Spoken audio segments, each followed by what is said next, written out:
Sir, ये जो molecular research है और बोटैनिकल रिसर्च है, दोनों में द्वंद्व हमेशा बना रहता है और द्वंद्व नहीं, आप जो एक एफर्ट कर रहे हैं इससे शायद नहीं ये। मुझे लग रहा है इसको आप ये द्वंद्व वाली बात इसमें नहीं है। मुख्य बात क्या है कि जो मेन स्ट्रीम रिसर्च साइंटिस्ट हैं, जो बेसिक साइंस का काम करते हैं, उनको साथ मिलकर के हम एक प्रकार से काम कर रहे हैं ताकि बोटेनिकल्स के अंदर हम आगे बढ़े। वी आर वर्ल्ड लीडर्स, जैसे हम कहते हैं भारत दुनिया की फार्मेसी है, तो भारत दुनिया की ट्रेडिशनल मेडिसिन की फार्मेसी क्यों नहीं हो सकती। और इस विषय में हम काम कर रहे हैं। भारत में डब्ल्यूएचओ ने global centre for traditional medicine Jamnagar में स्थापित किया है। यूएन ऑफिस है, तो उसको हम कैपिटलाइज करना चाहते हैं। भारत में यदि है तो एक रिसर्च प्रायोरिटी सेटिंग में भी हमारा महत्वपूर्ण भाग हो। डब्ल्यूएचओ के ट्रेडिशनल मेडिसिन स्ट्रेटेजी में भी भारत प्रमुख रूप से पार्टिसिपेट करे।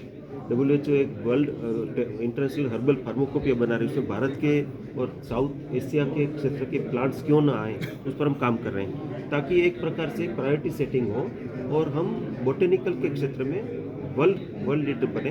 और दुनिया भर में ये अभी जो हम हर्बल सप्लीमेंट करके जो चीज़ का एक्सपोर्ट कर रहे हैं, उसको वैल्यू एडिशन करके बोटेनिकल ड्रग के रूप में क्यों ना लेके जाए, ये थॉट प्रोसेस है।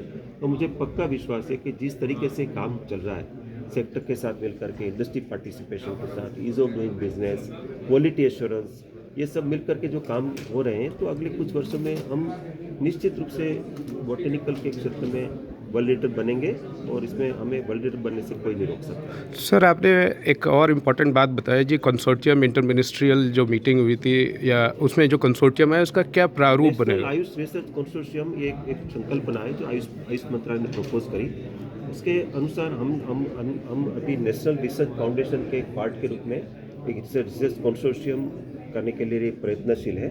और ये कंसोर्शियम का हेतु ये है कि आयुष रिसर्च मात्र आयुष वाले ही करें, ऐसा नहीं, इसके बदले सब लोग उसको ऑन करें, सभी रिसर्च इंस्टीट्यूट्स उसको ऑन करें, खास करके बेसिक साइंस के रिसर्च इंस्टीट्यूट्स, क्योंकि आयुष ड्रग इफेक्टिव ऐसा तो हम हजारों साल से जानते हैं, हमें पता है कि ये औषधि इस पर काम करेगी और हम लोग इसको उपयोग भी करते हैं। लेकिन उसको कैसे शरीर के अंदर जा करके किस पाथवे से काम कर रहा है, इसको कहते हैं mechanistic studies, mechanism of action.